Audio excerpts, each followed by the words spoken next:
All right, we went ahead and cleaned up the entire furnace, got rid of all the cobwebs that could cause gas blockage in the in-shot burners.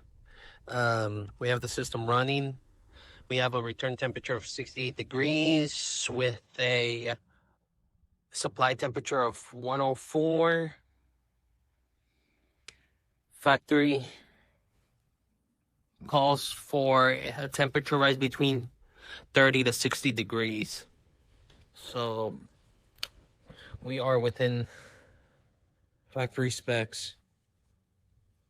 We went ahead and sealed above the evaporator to get rid of all that leakage that we had going on.